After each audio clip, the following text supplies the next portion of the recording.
உமக்கு மேல் ஒருவரும் இல்லையே, எல்லோருக்கும் மேலாக உயர்ந்தவர், உமக்கு மேல் ஒருவரும் இல்லையே. அல்லேலூயா அல்லேலூயா அல்லேலூயா ஆமென். அல்லேலூயா அல்லேலூயா அல்லேலூயா ஆமென். ஒருவரால் சிருஷ்டிக்கப்படாமலே தாமாக என்றென்றும் இருப்பவர், ஒருவரால் சிருஷ்டிக்கப்படாமலே தாமாக என்றென்றும் இருப்பவர். அல்லேலூயா அல்லேலூயா அல்லேலூயா. கர்த்தர் நமக்கு கொடுத்திருக்கிற ஆசீர்வாதங்களை நாம் சுதந்திரித்து கொள்ளாமல் தடை செய்வதற்கு பிசாசு உபயோகப்படுத்துகிற ஒரு பெரிய ஆயுதம் அவிசுவாசம் அப்படின்னு சொன்னேன்.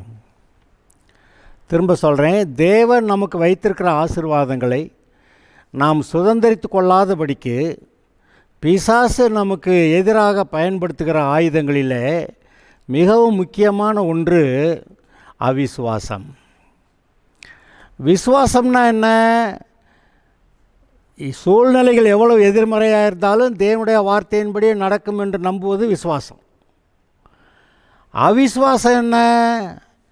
கர்த்தர் சொன்ன வார்த்தையின்படியெல்லாம் நடக்கிறதுக்கு வாய்ப்பே கிடையாது, கர்த்தர் சொன்ன வார்த்தையின்படி நடக்கவே நடக்காது அப்படின்னு மனதுக்குள்ளே இருக்கக்கூடிய ஒரு எண்ணம். எல்லாம் எண்ணங்கள் தான். கர்த்தருடைய வார்த்தையின்படியே நடக்கும்னு நம்புறதும் எண்ணங்கள் தான்.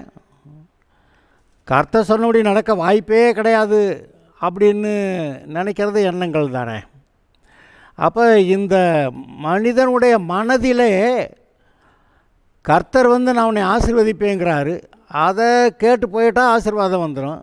பிசாசு சொல்கிறேன், ஆனால் அதெல்லாம் ஒன்றும் நடக்காது, சும்மா சூழ்நிலையை கவனி, ஏதாவது நல்லா இருக்க வாய்ப்பு இருக்கா அப்படின்னு சொல்லி பார்த்து நம்மளை சூழ்நிலையை கவனிக்க சொல்கிறேன். நம்ம சொந்த பந்தங்கள் மனுஷர்கள்லாம் சொல்லுவாங்க, அதெல்லாம் முடியாது பேசாமல் இரு அப்படின்னு சொல்லுவாங்க. அப்போ கர்த்தருடைய வார்த்தையை நம்ப முடியாத அளவுக்கு நம்முடைய இருதயத்தில் அவிசுவாசம் நிறைந்து விடுகிறது. இன்றைக்கு ஒரு ரட்சிக்கப்படும்போது ரட்சிக்கப்படுறது ஈஸி. இவர் தான் தேவன், இயேசு தான் ரட்சகர், அவர் ஒருத்தர் தான் நம்முடைய பாவங்களுக்கு பரிகாரம் செஞ்சுருக்கிறாரு, அவரை ஏற்றுக்கிட்டால் பாவம் மன்னிப்பு உண்டாகும், பாவம் தொலையும், ரட்சிக்கப்படுவோம், தேவனுடைய பிள்ளையாகவும் பரலோகம் போவோம். இது எல்லாம் உடனே வந்துடுது. ரட்சிக்கப்பட்ட உடனேயே பாவம் மன்னிக்கப்பட்டது, நான் இப்போ பரலோகம் போயிடுவேன் அப்படிங்கிற எண்ணமெல்லாம் உடனே வந்துடுது. ஆனால் அதுக்கு பிறகு இருக்கிற பலவீனம் நீங்கி பலசாலி ஆகிறது, வியாதி நீங்கி சுகமாகிறது, இருக்கிற பணப்பற்றாக்குறை நீங்கி கொஞ்சம் பொருளாதார ஆசீர்வாதம் வர்றது, அப்புறம் ஜனங்கள் மத்தியில் மிக தாழ்ந்த நிலைமையில் இருக்கக்கூடிய ஆளுங்க நம்மெல்லாம் மேலே ஏறி வர முடியாதுங்க அப்படின்னு நினைக்கிறாங்களே, அப்படி மேலே ஏறி வர்றது, அப்புறம் நல்ல ஒரு வெற்றியுள்ள ஒரு வாழ்க்கையை வாழ்கிறது, கர்த்தருக்கு ஆத்துமாக்கள் ஆதாயம், இதெல்லாம் ஒன்றும் நடக்காது. ஏதோ வாழ்க்கையை ஓட்டிகிட்டு போவோம், கர்த்தருடைய பிள்ளையாக இருப்போம், போய்கிட்டே இருப்போம், போகிற அன்றைக்கி பரலோகத்துக்கு போய்க்கலாம் அப்படிங்கிற எண்ணத்தோட அநேக விசுவாசிகள் வாழ்கிறார்கள். அதனால் அந்த காலங்களில் என்ன, உலகத்தில் ரொம்ப உபத்திரவம் இருக்கிறத பார்த்து சபைகளில் போதிக்கப்பட்டதும் சரி, நாங்கள் நம்பினதும் சரி, கர்த்தராய் இயேசுவை சீக்கிரமாய் வாரும், இந்த உபத்தில் தப்பிச்சுக்கலாம், நாங்கள் பரலோகத்துக்கு வந்துடுறோம், சீக்கிரமாய் வாரும், இல்லாட்டி நீங்கள் எங்களை எடுத்துக்கங்க அப்படின்னு சொல்லி ஜெபிக்கிறது ஆரம்ப கட்டங்களில் மிகவும் அதிகமாக இருந்தது. ஆனால் ஒரு நேரம் வரும்போது சில காரியங்கள் வெளிப்பட்டன. இன்றைக்கு இப்பொழுது பரலோக ராஜ்யம் நம்முடைய இருதயத்தில் கொடுக்கப்பட்டிருக்கிறது. பரலோகம் அங்கே இருக்குது, ஆனால் பரலோகத்தின் ராஜ்யம் அவருடைய ஆளுகை இங்கே நமக்குள்ளே இருக்கிறது. அதான் பரலோக ராஜ்யம் பிரத்யட்சமாய் வராது, அது உங்களுக்குள் இருக்கிறதே அப்படின்னு இயேசு சொல்கிறாரு. அப்போ இதை பரலோகம் அங்கே பரலோக மாதிரி இங்கே பரலோக ராஜ்யம் இங்கே எனக்குள்ள அப்படின்னு நினைக்கிறப்போ அந்த பரலோக சந்தோஷம் பரலோக ஆசீர்வாதங்களை இந்த பூமியில் இருக்கிற நாட்கள்லையே நாம் அனுபவிக்க முடியுமா அப்படின்னு நினைக்கிறப்ப, ஆஹா, ஏதோ பெரிய விஷயத்தை கோட்டை விட்டுருந்துருக்கிறோமே, இப்போ நாம் கர்த்தர் நம்மை பூமியில் வச்சுருக்கிற நாளெல்லாம் கர்த்தருக்காக வேலை செய்ய, ஒரு ஜெயமான வாழ்க்கையை வாழ, ஆத்துமாக்களை ஆதாயம் பண்ண, அப்போ அதுக்கேற்ற விதத்தில் நம்ம வாழ ஆரம்பிக்கணுங்கிறது அந்த தீர்மானத்துக்கு வர்றதுக்கு எங்களுக்கு ரொம்ப நாள் ஆயிடுச்சு. அப்போ இந்த பூமியில் பரலோக ராஜ்யம் இங்கே இருக்கிறது, இது ரொம்ப முக்கியம், கவனிங்க. பரலோகம் அங்கே இருக்குது, பரலோக ராஜ்யம் இங்கே உங்களுக்குள்ளே இருக்கிறது. பரலோக ராஜ்யம் என்னது? அது நீதியும் சமாதானமும் பரிசுத்த ஆவியினால் உண்டாகும் சந்தோஷமாக இருக்கிறது. உங்கள் இருதயத்தில் பரலோக ராஜ்யம் இருக்குதுங்கிறதுக்கு எது அடையாளம்? நீங்கள் நீதிமானாக இருக்கீங்கன்னு. நீதியும் பரிசுத்தமும், நாங்கள் இயேசுவால் கழுவப்பட்டு பரிசுத்தமாக்கப்பட்டிருக்கிறோம் அப்படிங்கிற உணர்வு. அப்புறம் பரிசுத்த ஆவியினால் உண்டாக சந்தோஷம், ஸ்தோத்திரம், கர்த்தனை ரட்சித்தார், அல்லேலூயா அப்படின்னு சொல்லி பரிசுத்த ஆவியால் உண்டாகிற சந்தோஷம் இருக்கே, இதுதான் நீதிமான் என்கிற உணர்வு, பரிசுத்தமாக இருக்கிறோம் என்ற உணர்வு. நாம் பரிசுத்த ஆவியினால் உண்டாகிற சந்தோஷம், தேவனை பற்றி, ரட்சிப்பை பற்றி, அதை பற்றி உண்டாகிற சந்தோஷம், அதுதான் பரலோக ராஜ்யம் என்று பைபிள் சொல்லுகிறது. பரலோக ராஜ்யமானது புசிப்பும் குடிப்பும் அல்ல, அது நீதியும் சமாதானமும் பரிசுத்த ஆவியில் உண்டாகிற சந்தோஷம். சமாதானமாக அது சொல்கிறாரு, என்னுடைய சமாதானத்தை உனக்கு வைத்து போகிறேன். இந்த உலகம் கொடுக்குற மாதிரி சமாதானத்தை இல்லை, என்னுடைய சமாதானத்தை உனக்கு வைத்து போகிறேன் அப்படிங்கிறாரு. அப்போ நீதி, சமாதானம், பரிசுத்த ஆவியினால் உண்டாகிற சந்தோஷம், 10வது பரிசுத்தம் எல்லாம் அவர் கொடுத்துருக்கார், அவர் மகிமையெல்லாம் கொடுத்துருக்கிறார். ஆக இப்படியாக அவர் கொடுத்திருக்கிற இந்த பரலோக ராஜ்யம், நீங்கள் மத்தேயு சுவிசேஷம் வாசிங்கன்னா அநேக இடங்களில் பரலோக ராஜ்யம் அல்லது தேவனுடைய ராஜ்யம் அப்படின்னு சொல்லியிருக்கோம். பரலோகம் அங்கே இருக்குது, மறுபடியும் சொல்கிறேன், பரலோகம் அங்கே இருக்குது, ஆனால் அவருடைய ராஜ்யம் இங்கே இருக்குது. எங்கே உலகத்தில் இருக்க எல்லா மனுஷர்கிட்டையும் இருக்கா? இல்லை. ரட்சிக்கப்பட்டவர்களுடைய இருதயத்தில் மாத்திரம் பரலோக ராஜ்யம் இருக்கிறது. திரும்ப சொல்கிறேன், உலகத்தில் இருக்க எல்லாருடைய மனதிலும் அங்கே பாவம் இருக்கிறது, அங்கே சாபம் இருக்கிறது, அங்கே மற்ற எல்லா தீய ஆவிகள்லாம் கிரியை செய்கிறதெல்லாம் இருக்குது. ஆனால் ரட்சிக்கப்பட்டவர்களுடைய இருதயத்தில் மாத்திரம் ரட்சிப்பு இருக்கிறது, சமாதானம், சந்தோஷம், நீதி நிறைந்ததாய் பரலோக ராஜ்யம் விசுவாசிகளுடைய இருதயத்தில் இருக்கிறது. இப்போ நீங்கள் சந்தோஷமாக இருக்கிறதுக்கு இப்போ உடனே பரலோகம் போனால் தான் ஆச்சு அப்படியெல்லாம் கிடையாது. பரலோகம் போகிறது சந்தோஷம்தான், அதுக்குன்னு ஒரு நேரம் போகலாம். ஆனால் பரலோக சந்தோஷம் இங்கேயே இருக்கே, இங்கேயே இருக்கிறதே. ஏன் நாம் அதை அனுபவிக்கவில்லை? அனுபவிக்கணும். பரலோக ராஜ்யம் நீதியும், பரலோக ராஜ்யமானது புசிப்பு குடிப்பும் அல்ல, அது நீதியும் சமாதானமும் பரிசுத்த ஆவியினால் உண்டாகும் சந்தோஷமாக இருக்குது. அப்போ சமாதானமான மனசு, நீதிமான் என்ற உணர்வு, பரிசுத்த ஆவியால் உண்டாகிற சந்தோஷம், இதெல்லாம் பரிசுத்த கர்த்தர் நம்ம கொடுத்துருக்கிறாரு. இதை அனுபவிக்கணும். நம்ம ஏதாவது ஒரு அது எது தப்பு பண்ணிட்டோம்னு சொன்னால், ஐயோ அப்படி பண்ணிட்டோமா அப்படி பண்ணிட்டோமா நம்ம பாவிடா அப்படின்னு சொல்லி அந்த பரலோக ராஜ்யத்தின் சந்தோஷத்தை அனுபவிக்க முடியாதபடி பிசாசு நம்ம மனதை கெடுக்கிறான். நீ பாவிதான்றான், நீ செஞ்ச காரியத்தெல்லாம் பாருங்கிறான். ஆனால் அதெல்லாம் கர்த்தர் மன்னிச்சிட்டாரு, உங்களை தன்னுடைய ரத்தத்தால் உங்களை கழுவிட்டார், உங்களை புது சிருஷ்டி ஆக்கிட்டார். அவர் கொடுக்குற நீதி, அவர் கொடுக்குற சமாதானம், அவர் கொடுக்குற பரிசுத்தம், அவர் கொடுக்குற மகிமை எல்லாத்தையும் ஏற்றுக்கிட்டு தேவனுடைய பிள்ளை இங்கே இரு, நான் கூட இருக்கிறேன் அப்படின்றாரு. பரிசுத்த ஆவியில் உண்டாகிற சந்தோஷம், பரிசுத்த ஆவியில் நிறையிறவங்களுக்கு தெரியும் அவர் எவ்வளவு சந்தோஷம்னு. பரிசுத்த ஆவியில் நிரம்ப நிரம்ப நிரம்ப அவ்வளோ சந்தோஷமாக இருக்கிறது அல்லவா. அந்த பரிசுத்த ஆவியினால் உண்டாகிற சந்தோஷம் அது எவ்வளவு முக்கியமானது என்று பாருங்கள். இப்போ ரட்சிக்கப்பட்டவொடனே பரலோகம் போயிடலாம், நல்லது. ஆனால் அங்கே போயிட்டால் இங்கே கர்த்தர் வச்சிருக்கிற வேலையை செய்ய முடியாது. அதனால் நீங்கள் கொஞ்ச நாளைக்கு இங்கே இருந்து பரிசுத்த ஆவியில் நிறைந்த வாழ்க்கையை வாழ்ந்து, அதாவது பரலோக ராஜ்யம் உங்களுக்குள்ள நீங்கள் அனுபவிப்பீங்க. பரிசுத்த ஆவியில் நிறைந்த வாழ்க்கையை வாழ்ந்து கர்த்தர் சொல்லுகிற அவருடைய திட்டத்தின் காரியங்களை, சித்தத்தை சற்று நிறைவேற்றும்படி நீங்கள் வைக்கப்பட்டிருக்கிறீர்கள். சரி, ஆமாம், அது கரெக்டு தான், ஒத்துக்கிறேன் பாஸ்டர், கரெக்டு தான், அப்படி இருக்கு. ஆனால் என்ன பார்த்தீங்கன்னா, ரட்சிக்கப்படுறது ஈஸியாக இருந்துச்சு, ரட்சிக்கப்பட்டேன்னு நம்புறது ஈஸியாக இருந்துச்சு, பரலோகம் போயிடுவேன் நம்புறது ஈஸியாக இருந்துச்சு. ஆனால் சுகமாகிறதுக்கு நம்புறது ரொம்ப கஷ்டமாக இருக்கே. சரீரத்தில் இந்த பலவீனம் இருக்குது, இந்த வியாதி இருக்குது, வீட்டில் இந்த போராட்டம் இருக்குது, இந்த பணப்பிரச்சனை இருக்குது, வீட்டில் சண்டைகள் இருக்குது, இதெல்லாம் எப்படி போக்குறது? அதெல்லாம் வியாதி போகிற மாதிரி தெரில. ஏதோ ஆஸ்பத்திரி போய் முடிஞ்ச மட்டுக்கு எல்லாரும் மாதிரி நம்மளும் ஒரு மாத்திரையை சாப்பிட்டு இருந்தால் போதும் அப்படிங்கிற அளவில் மனநிலை வந்துருச்சே ஒழிய, அவர் இந்த பூமியில் அவர் கொடுக்குற அந்த தேவனுடைய ராஜ்யம், பரலோக ராஜ்யத்தில் நீங்கள் என்ஜாய் பண்ணி இருப்பதற்கு அவர் கொடுத்த அந்த பரிசுத்த ஆவியில் உண்டாகிற சந்தோஷம், அப்புறம் அவர் கொடுக்குற சுகம், அவருடைய தழும்புகளால் குணமானியர்கள்.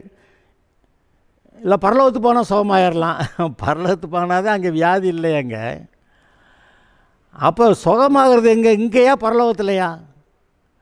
சுகமாகிறது இங்கே. அவருடைய தழும்புகளாலே குணமானியர்கள். நம்முடைய தரித்திரத்தை அவர் சுமந்தார், நாம் ஐஸ்வர்யவான்களாகும்படி நம்முடைய தரித்திரத்தை அவர் சுமந்தார். அப்போ தரித்திரத்தை சுமந்துட்டார், வியாதியை சுமந்துட்டார். இப்போ நீங்கள் சுகமாகி அவருடைய தழும்புகளால் குணமாகி அவருடைய தரித்திரத்தினால நம்ம ஐஸ்வர்யவான்களாகி அப்படி வாழ சொன்னால் அதெல்லாம் முடியாது. சில ஆளுங்க சண்டைக்கே வந்துடுவாங்க, அது எப்படி உன்னை நீதிமான்னு சொல்கிற நீ அப்படின்னு. ஏப்பா அவர் என்னை சொன்னார் நீதிமான்னு? அதாவது நாம் எல்லாரும் கிறிஸ்துவுக்குள்ளே தேவனுடைய நீதியாகும்படிக்கு பாவமறியாத அவரை சிலுவையிலே பாவமாக்கினார். அவர் பாவமானார், அதெல்லாம் நம்புகிறாங்க. ஆனால் நம்ம நீதிமான் ஆக்கப்பட்டதை நம்ப மாட்டாங்க. உணர்வு இருந்தால் நீதிமான் மறுபடி அநீதிக்கு போக மாட்டான், அக்கிரமத்துக்கு போக மாட்டான். உணர்வு இல்லாத இருதயம் இருக்கிறதுனால தான் இந்த உலகத்தாரோட சேர்ந்து பாவமெல்லாம் செய்கிறாங்க. உணர்வுள்ள இருதயம் இருந்தால் ஒரு தப்புக்கும் இடம் கொடுக்க மாட்டாங்க. அதான் கேட்குறோம், உணர்வுள்ள இருதயம் வேணும்னு கேட்குறோம். இப்போவும் தேவனுடைய ராஜ்யம் என்னென்னா அவருடைய ஆளுகை. உங்களுடைய இருதயத்தில் அவருடைய சட்டத்திட்டங்களுக்கு கீழ்ப்படுகிறீங்க, அதனால் அவருடைய ஆளுகை உங்களுக்குள்ளே உண்டாகிருக்கு. அவருடைய ஆளுகை உண்டாகிருக்கும்போது அந்த நீதி, சமாதானம், பரிசுத்த ஆவியில் உண்டாகும் சந்தோஷம் எல்லாம் உங்களுக்குள்ளே இருக்கும். அதை இருக்குதுங்கிறத முதல்ல தெரியாமல் வச்சுருக்கான் பிசாசு. இப்படி ஒரு ஆசீர்வாதமான ஜெயமான வாழ்க்கை நமக்கு இருக்குதுங்கிறதே விசுவாசிகளுக்கு தெரியாத அளவில் அப்படி குருட்டாட்டத்தில் வச்சுருக்கிறான். அதெல்லாம் நமக்கு முடியாதுங்க, அதெல்லாம் பெரிய ஆளுங்க, பெரிய வரம் பெற்ற ஆளுங்க, அவங்க தாங்க செய்யணும், நம்மளெல்லாம் முடியாது அப்படின்னு எல்லா விசுவாசிகளையும் போட்டு தள்ளிட்டான். பார்த்தீங்களா? யாராவது வரம் பெற்ற ஊழியக்காரர்கள் வந்து எங்கேயோ பேசுகிறாங்கன்னா அங்கே ஓடுவாங்க. ஆனால் அந்த வரம் உங்களுக்குள்ளே இருக்குதுங்கிறது எப்படி தெரியாமல் போச்சு? ஏங்க நீங்கள் பரிசுத்த ஆவியை பெற்றவர்கள் தானே, பரிசுத்த ஆவியானவருடைய வரங்கள் தானே அந்த 9 வரங்களும். நம்ம வரமா? இல்லையே, அது பரிசுத்த ஆவியின் வரங்கள் தானே. நீங்கள் பரிசுத்த ஆவியில் நிரம்பினா பரிசுத்த ஆவியின் வரங்கள் உங்களுக்குள்ளே செயல்படுமே. அப்போ பரிசுத்த ஆவியில் நிரம்புறது வேலையை பார்க்கணுமே ஒழிய மற்ற இது முடியாது அது முடியாது அதை கேட்டால் சொல்கிறாரு. இயேசுவை ஏற்றுக்கிட்டா இயேசுவே வந்து உங்களை பரிசுத்த ஆவியினாலும் அக்கினியாலும் ஞானஸ்நானம் பண்ணுவார் அப்படி எழுதியிருக்குல்ல. அப்போ ஏதோ செத்தா பரலோகம் போயிடலாம் அப்படிங்கிறது மட்டும் இல்லை, இங்கே பரலோக ராஜ்யம் இங்கே இருக்கிறது. இங்கே நாம் ஏதோ செய்ய முடியும். எதை செய்யலாம்? அவருடைய வாக்கு தத்தங்களின்படி நாம் முன்னேறலாம். அவருடைய தழும்புகளாலே குணமானியர்கள் சோமாயிருவீங்க. அங்கே துன்மார்க்கருடைய ஆலோசனையின்படி நடவாமல், பாவியுடைய வழியில் நில்லாமல், பரியாசக்காரர் உட்காரும் இடத்தில் உட்காராமல், கர்த்தருடைய வேதத்திலே பிரியமாயிருந்து இரவும் பகலே தியானமாயிருக்கிற மனுஷன் பாக்கியவான். அவன் நேர்கால்களின் ஓரமாய் நடப்பட்டு தன் காலத்தில் தன் கனியை தந்து இலையுதிராதிருக்கிற மரத்தை போல இருப்பான். அதுக்கப்புறம் கவனிங்க, அவன் செய்வதெல்லாம் வாய்க்கும். நீங்கள் ஒரு தொழில் ஆரம்பித்தா நல்லாயிருக்கும். நீங்கள் நீர்க்கால்களின் ஓரமாய் நடப்பட்ட மரம் போல நல்ல கனி தந்து அதனதன் காலத்தில் கனி தருகிறவர்களாக இருப்பீர்கள். உன் மனைவி உன் வீட்டோரங்களில் கனி தரும் திராட்சை கொடியை போல இருப்பாள். உன் பிள்ளைகள் உன் பந்தியை சுற்றிலும் ஒலிவ மர கன்றுகளைப் போல இருப்பார்கள். அப்படி தானே சொல்லி வச்சுருக்கிறாரு. அது அப்படி இருக்குதுன்றார். நம்ம என்ன சொல்கிறோம், அது எப்படி நடக்கும்ன்றோம். அவர் சொல்கிறார் அப்படி தான் இருக்குங்கிறார். நான் சொல்கிற மாதிரி தான் இருக்கும். இந்த வாக்கு தத்தங்கள் நான் சொல்லியிருக்கேன். அவன் செய்வதெல்லாம் வாய்க்கும். நீர்க்கால்களின் ஓரப்பட்ட மரம் போல இருப்பான், கனி கொடுப்பான் அப்படின்றாரு. உன் குடும்பம் ஆசீர்வதிக்கப்பட்டிருக்கும். உன் பிள்ளைகள் இப்படி ஆசீர்வதிக்கப்பட்டிருப்பார்கள். உன் பிள்ளைகள் கர்த்தரால் போதிக்கப்பட்டிருப்பார்கள். அவருடைய சமாதானம் பெரிதாக இருக்கும். அப்படியெல்லாம் சொல்ல வர்றாரு. அதெல்லாம் அவ்வளவு அவர் சொல்கிறார். அதெல்லாம் எங்கே தெரியுது? உங்கள் மனசுக்குள்ளே தெரியுது. வெளியில் என்ன தெரியுது? அதெல்லாம் ஒன்றும் நடக்காது. மனசுக்குள்ளே தெரியுது கர்த்தர் இப்படி ஆசீர்வாதம்லாம் வச்சுருக்காருன்னு. வெளியே பார்த்தோன்னே அதெல்லாம் நடக்க வாய்ப்பே இல்லை. அப்போ இங்கே பாருங்கள், தேவனுடைய ராஜ்யம் எங்கே இருக்குது? உலகத்தில் இருக்கிற ரட்சிக்கப்படாத மனுஷன்ட்டையா? இல்லை, ரட்சிக்கப்பட்டவர்களுடைய இருதயத்தில் தான் தேவனுடைய ராஜ்யம் இருக்குது. அப்போ ரட்சிக்கப்பட்டவர்களுடைய இருதயத்தில் தான் அவர் வைத்திருக்கிற ஆசீர்வாதங்கள் எல்லாம் என்னென்னு தெரியுது. ஆசீர்வாதங்கள் இவ்வளவு இருக்குதுன்னு தெரியுது. ஆனால் வெளியில் பார்த்தா இப்படி எதிர்பார்க்க ஒன்றும் நடக்காது. அப்போ தேவன் கொடுக்குற வாக்கு தத்தங்கள் ஆசீர்வாதங்கள் எங்கே தெரியும்? மனசுக்குள்ள. அதனால தான் கர்த்தர் சொன்னார், உன் இருதயத்தை எல்லா காவலோடும் காத்துக்கொள், ஏன்னா அதுக்குள்ளே இருந்து தான் ஜீவ ஊற்று புறப்படும். நான் அதை வாசிக்கிறேன். நீதிமொழிகள் 4வது அதிகாரத்தில் நான் அந்த வசனத்தை வாசிக்கிறேன். நீதிமொழிகள் 4.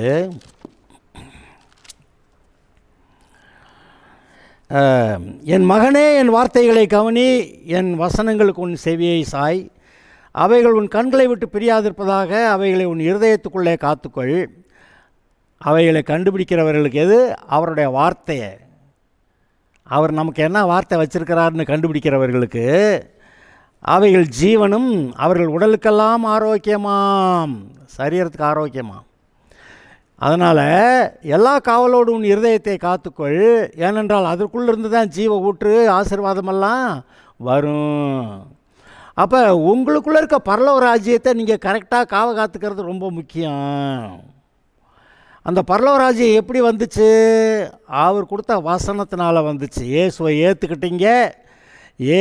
ஏற்றுக்கிட்டீங்க, உடனே தேவனுடைய ராஜ்யம் உங்களுக்குள்ளே வந்துருச்சு. அது எப்படியெல்லாம் வாழலான்னு சொல்லுது. பாவம் மன்னிக்கப்பட்டதை பற்றி சொல்லுது, நீதிமான் ஆக்கப்பட்டதை பற்றி சொல்லுது, பரிசுத்தமாக்கப்பட்டதை சொல்லுது, புது சிருஷ்டி ஆக்கப்பட்டதை சொல்லுது, பழையவைகள் ஒழிந்து போயினன்னு சொல்லுது, கர்த்தர் உங்களோட கூட இருக்கிறாருன்னு சொல்லுது, உங்களுக்காக அவர் யுத்தம் பண்ணுகிறாருன்னு சொல்லுது, அவர் உங்களுக்காக வழக்காடுகிறார்னு சொல்லுது, உங்களுக்கு ஜெயம் கொடுக்குறவர்னு சொல்லுது, எல்லாத்துலேயும் அவரே உங்களுக்காக யுத்தம் பண்ணுகிறவர்னு சொல்லுது, உங்களுக்காக நீங்கள் யுத்தம் பண்ண உங்களை பழக்க வைக்கிறவர்னு சொல்லுது, ஜெயமான வாழ்க்கை தரேன். இதெல்லாம் உங்கள் இருதயத்துக்குள்ளே தான் தெரியுது. அடுத்தவங்க இருதயத்துக்குள்ளே தெரியுது. பாஸ்ட்டு நான் சொல்லுவேன், இதெல்லாம் எனக்கு இருக்குது அதனால் உங்களுக்கு இருக்குது அப்படின்னு சொல்லுவேன் நான். அதாவது நம்முடைய எல்லாருடைய இருதயத்திலும் இதை கொடுத்துருக்கிறார்ல, அதை நீங்கள் ஒரு வேளை நினச்சி பார்க்காம இருக்கலாம். நான் அதை நினைக்க சொல்கிறேன். அதை நினைங்க, அதை கவனிங்க. இங்கே சொல்லல, என் வார்த்தை கவனி, என் வசனங்களுக்கு உன் செவியை சாய். அப்படி சொல்கிறேன். இப்போ நாங்கள் நின்றுக்கிட்டு இப்போ இந்த வசனங்களை கவனிங்க, அவருடைய வசனத்துக்கு செவியை சாயிங்க. நீங்கள் எல்லாம் இதை பெற்றுக்கொள்ளணும், வாழணும். இதை உள்ள இந்த வசனத்தை, ஆசீர்வாதமான வசனத்தை உள்ளே வச்சா அது வளர்ந்து கனி கொடுத்துரும். சுகத்துக்கான வசனத்தை வச்சா வளர்ந்து சுகத்தை கொடுத்துரும் உங்கள் சரீரத்தில். சமாதான வசனத்தை வச்சா சமாதானத்தை உங்களுக்கு கொடுத்துரும். சந்தோஷத்துக்கான வசனத்தை வச்சா சந்தோஷத்தை கொடுத்துரும். அதாவது பாவ மன்னிப்பு, மற்றவங்கள்ட்ட பொறுமையாக இருக்கிறது, அவங்களுக்கு நன்மை செய்கிறது, அதெல்லாம் மனசில் வச்சிங்கன்னா நீங்களாம் செஞ்சு முடிச்சிருவீங்க. கர்த்தர் உங்களோட கூட பராக்கிரமசாலியாக உங்களோட கூட இருக்கிறாரு. உனக்கு விரோதமாக எழும்பி நிற்கிற எந்த ஒரு மனுஷனும் பூமியில் கிடையாது அப்படி சொல்கிறாரு. உன்னுடைய ஜீவனுள்ள நாளெல்லாம் ஒருவனாகிலும் உனக்கு முன்பாக எதிர்த்து நிற்பதில்லை அப்படி தான் சொல்கிறாரு. சத்துருக்கள் உனக்கு ஒரு வழியாய் வந்து 7 வழியாய் ஓடி போவார்கள்ங்கிறார். கர்த்தருடைய நாமம் உனக்கு தரிக்கப்பட்டதை கண்டு பூமியின் ஜனங்கள் பயப்படுவார்கள்ங்கிறார். நீ வாளாகாமல் தலையாவே, நீ கீழாகாமல் மேலாவேம்பார். நீ கடன் வாங்குவதில் அநேக ஜாதிகள் கடன் கொடுப்பாய்ங்கிறார். நீ வீட்டில் ஆசீர்வதிக்கப்பட்டிருப்ப, நீ வெளியிலையும் ஆசீர்வதிக்கப்பட்டிருப்ப, போகையிலையும் ஆசீர்வதிக்கப்பட்டிருப்ப, வருகையிலையும் ஆசீர்வதிக்கப்பட்டிருப்ப, அப்படியெல்லாம் சொல்கிறாரு. அது எல்லாம் நம்முடைய மனதுக்குள்ளே தெரிகிறது. எல்லாம் உங்களுடைய மனதுக்குள்ளே, உங்களுக்குள்ளே, உங்களுடைய இருதயத்தில் இருக்கிற பரலோக ராஜ்யத்துக்குள்ளே அது எல்லாம் தெரிகிறது. ஆனால் வெளியே பார்த்தா அதெல்லாம் நடக்கிறதுக்கு நிறைவேறதுக்கு வழியே கிடையாது. கொரோனா வந்துருச்சு, எல்லாருக்கும் வந்து போல் எல்லாத்துக்கும் நமக்கு தானே வருது அப்படின்ற அந்த நினப்பு மேலில். அது என்ன, அது பொய், பிசாசு கொடுக்குற பொய். ஏங்க கொரோனாவில் வந்த ஒரு பாட்டு நீங்கள் இன்னும் உயிரோட தானே இருக்கீங்க. அதான் ஒரு ஆள் சொன்னாராம், அப்படியே செத்தா பரலோகம் தானே போவீங்க, தைரியமாக இருங்க. அப்போ இந்த தைரியம் ரொம்ப முக்கியம். தைரியம் இருந்தால் கொரோனாவே மேற்கொண்டுடலாம். இன்னும் அடுத்து கொரோனா வரும்னு சொல்லிக்கிட்டு இருக்கிறாங்க, வர்றப்போ பார்த்துக்கலாம். சரி, ஆக வெளியில் இருக்க சூழ்நிலையில் நம்ம மேற்கொள்ள முடியாதுங்கிற ஒரு எண்ணத்தை பிசாசு விதைக்கிறான். கர்த்தர் சொல்கிறாரு, நீ இப்படியெல்லாம் பெரிய ஆளாக இருக்கலான்னு சொல்கிறாரு. ஆனால் பிசாசு சொல்கிறான், அதெல்லாம் ஒன்றும் முடியாது அப்படிங்கிறான். என் பிள்ளைகளுக்கு படிப்பே வரமாட்டேங்குது. ஆமாம், இதுக்கு கணக்கு வராது, இதுக்கு இங்கிலீஷ் வராது, வராதுன்னு சொல்லிட்டான்ல, அது நீங்கள் நம்புறீங்கல்ல, வராது. ஏன்னா அது நம்புறபடி ஆகிறது. நம்முடைய விசுவாசத்தின்படி நமக்கு சகலம் ஆகட்டும் என்று கர்த்தர் சொல்லியிருக்கிறார். அப்போ நீங்கள் விசுவாசிக்க கொடுமானால் உங்களால் கூடாத காரியம் ஒன்றுமில்லை என்று சொல்லியிருக்கிறார். இப்போ எதை நம்புறது? கர்த்தருடைய வார்த்தையை நம்பினா அது மாதிரி ஆகும். பிசாசு இந்த உலகம் சொல்கிற வார்த்தையை நம்பினா அப்புறம் அது மாதிரி ஆயிரும். இப்போ உள்ள பெரிய ஸ்ட்ரகிள், ஒரு பெரிய போராட்டம். அது பெரிய போராட்டம்லாம் சொல்ல முடியாது. பிசாசு சொல்கிறேன் இதுதான் நடக்கும், போ, இதுக்கு மேலே விளங்காது அப்படின்னு நான் சொல்கிறேன். நம்ம ஆளுங்க பூரா அதை நம்புகிறாங்க. ஆனால் நீங்கள் உங்களுடைய வாழ்க்கையை கர்த்தருக்கு நீங்கள் அர்ப்பணித்தால், கர்த்தருடைய ஆளுகைக்கு நீங்கள் உங்களை ஒப்புவித்தா ரட்சிக்கப்பட்டீங்க. ஆனால் கர்த்தருடைய ஆளுகைக்கு ஒப்பு கொடுக்கறதுன்னு ஒன்று இருக்குது. கர்த்தருடைய ஆளுகைக்கு எப்படி ஒப்பு கொடுக்கலாம்? அவருடைய கற்பனைகளின்படி நாம் செய்வது. என்னிடத்தில் அன்பாக இருக்கிறவன் என் கற்பனைகளை கை கொள்ளுவான்கிறார். அப்போ நம்ம எவ்வளவு அன்பாக இருக்கோம் இல்லைங்கிறத நம்ம அவருடைய கற்பனைகளை கை கொள்கிறோமா இல்லைங்கிறதுல விடிஞ்சிடும். இடத்துல அன்பாக இருக்கிறவன் என் கற்பனைகளை கை கொள்வான் அப்படிங்கிறாரு. அப்போ அவருடைய கற்பனைகளை கை கொள்ள போனால் அது ரொம்ப தடையாக இருக்குது. வீட்டார் சொல்கிறாங்க, நம்ம வீட்டு ஊர் வழக்கத்தின்படி இப்படி தான் கல்யாணம் நடக்கணும். அங்கே போட்டாங்களா ஆயுதத்தை. அப்போ வீட்டில் எதிர்ப்பு.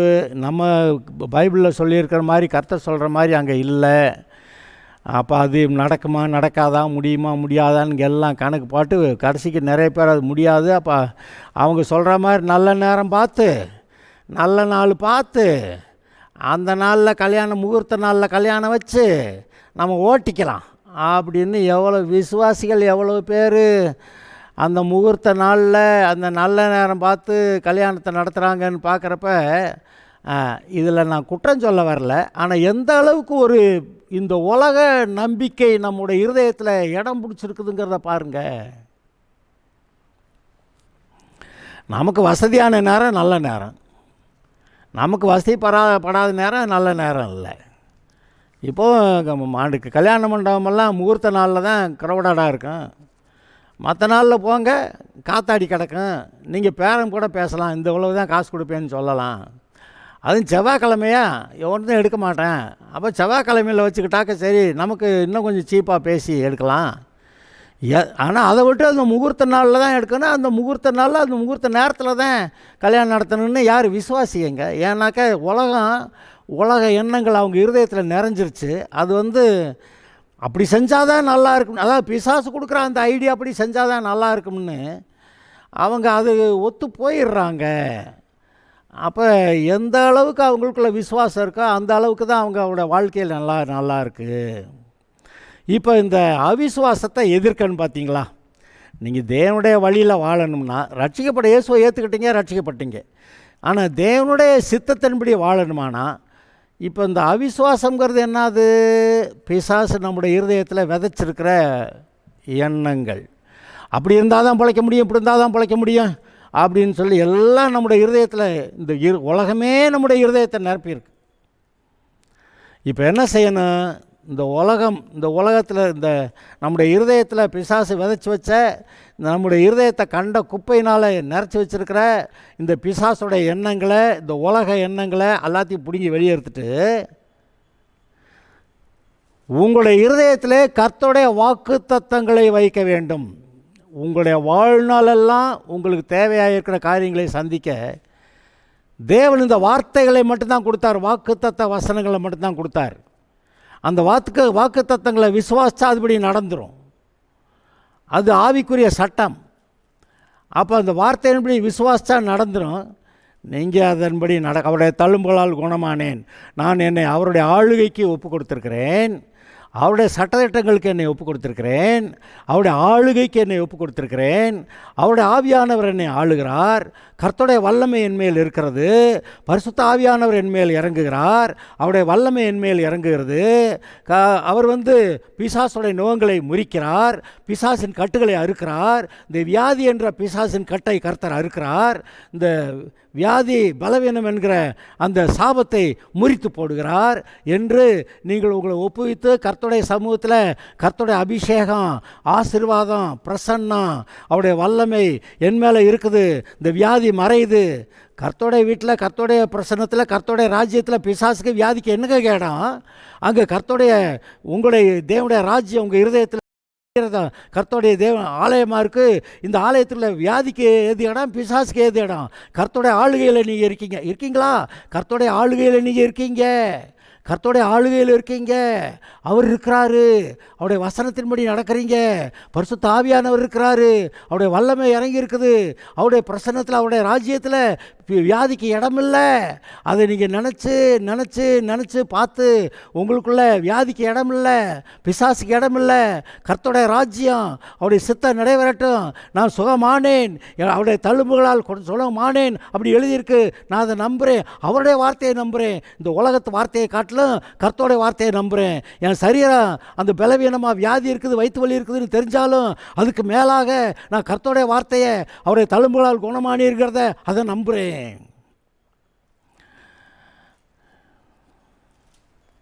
ஆபிரகாம் விசுவாசிக்க ஏதுவில்லாதிருந்து விசுவாசிச்சானான்.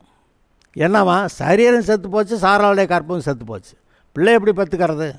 ஆனால் கர்த்தர் சொல்லிட்டாரு, உனக்கு ஒரு குமாரனை கொடுப்பேன், அந்த தேசத்தெல்லாம் கொடுப்பேன், அப்புறம் அவனோட உடன்படிக்கை பண்ணுவேன், அவன் மூலமாக ஒரு சந்ததி இயேசுவை வர பண்ணுவேன், அவர் மூலமாக பூமி எங்கும், உன் மூலமாய் அது பூமி எங்கும் இருக்க மக்கள் ஆசீர்வதிக்கப்படுவார்கள் எப்படி சொல்லிட்டாரு. அம்புட்டும் ஞாபகம் வருது. இப்போ அவனுக்கு வயசு போச்சு, சரீரம் செத்து போச்சு, சாராவுடைய கற்பம் செத்து போச்சு, பிள்ளை பெற்றுக்க வழி இல்லை, இது உலக பிரகாரமான ரீதியில் பிள்ளை பெற்றுக்க வாய்ப்பே கிடையாது. ஆனால் அவர் சொல்லிட்டாரா, அதை நம்புகிறேன். நான் சரீரம் அப்படி இருக்கா, இதை நான் கண்டுக்க போகிறதில்ல. சாரோடைய சரீரம் அப்படி கற்பம் செத்து போச்சு, அதையும் கண்டுக்க போகிறதில்ல. கர்த்தர் சொன்னதை மட்டும் நான் பார்க்குறேன். ஆஹா, இவர் சொன்னதை செய்கிறவர், அதனால் எனக்கு பிள்ளை உண்டாயிருக்கும். அவரை கேட்டால் வாலிபம் திரும்பி வருதுன்றார். அப்படி தான் வாலிபம் திரும்பி வந்துருச்சு. ஆபிரகாம் சாராள் 2 பேருக்கும் வாலிபம் திரும்பி வந்துருச்சு. அந்த அமலேக்கியர்கள் அவங்க அந்த பெலிஸ்தர்கள் அவங்க இவ்வளோ அழகாக இருக்காளா, அவளை பிடிச்சிட்டு வா அப்படின்னு சொல்லிட்டாங்க. யார்? சாராளை. கிழவியாக இருந்து அப்புறம் வாலிபம் அதுக்கப்புறம் அந்த அழகை பார்த்து அந்த பெலிஸ்தருடைய ராஜா போய் அவளை பிடிச்சிட்டு வான்ட்டான். அப்போ எவ்வளோ அழகாக இருந்திருப்பா? கிழவியாக இருந்தப்போ எப்படி இருந்திருப்பா? அப்புறம் வாலிப வயது திரும்பினப்போ எப்படி இருந்திருப்பா? அதை பாருங்கள். உங்களுக்கு நான் இப்போ சொல்கிறேன், இதை கேட்டுக்கொண்டு இருக்கிற உங்களுக்கு, நீங்கள் இதை விசுவாசிக்க கூடுமானால் உங்களுடைய சரீரம், பலவீனம், வியாதி, பயங்கரம் இதெல்லாம் தூக்கி போட்டுட்டு கர்த்தருடைய வார்த்தையை நம்புகிறேன், அவருடைய அதிகாரத்துக்கு இடம் கொடுக்கிறேன், அவருடைய ஆளுகைக்கு என்னை ஒப்புவிக்கிறேன், அவருடைய ஆளுகையில் வியாதிக்கு இடமில்லை, பிசாசுக்கு இடமில்லை, கர்த்தருடைய ஆளுகை, கர்த்தருடைய சித்தம், சுகம், பலன், சாட்சி எல்லாம் உண்டாகிறது என்று நான் ஒத்துக்கொள்ளுகிறேன், அதை ஏற்றுக்கொள்ளுகிறேன். அந்த விரோதமாக இருக்கிற அந்த அவிசுவாச எண்ணங்களை நிராகரிக்கிறேன், வியாதியை நிராகரிக்கிறேன், பிசாசை நிராகரிக்கிறேன் அப்படியெல்லாம் சொல்லி அதை நீக்கி, கர்த்தாவே உம்முடைய சுகத்துக்கு, உம்முடைய அதிகாரத்துக்கு என்னை ஒப்புவிக்கிறேன், இயேசுவின் நாமத்தில் சுகம் உண்டாயிருக்க கடவுது அப்படின்னு நீங்கள் சொல்ல சுகம் உண்டாயிருக்கும், பலன் உண்டாயிருக்க கடவுள் சொல்ல பலன் உண்டாயிருக்கும், அபிஷேகம் உண்டாயிருக்க கடவுள் சொல்ல அபிஷேகம் உண்டாயிருக்கும், அபிஷேகம் நுகத்தை முறிக்கும். அல்லேலூயா, அல்லேலூயா சொல்லலாமா? கரெக்ட் தானா? எல்லாருமே சேர்ந்து ஒரு அல்லேலூயா சொல்லலாமா? Okay, God bless you.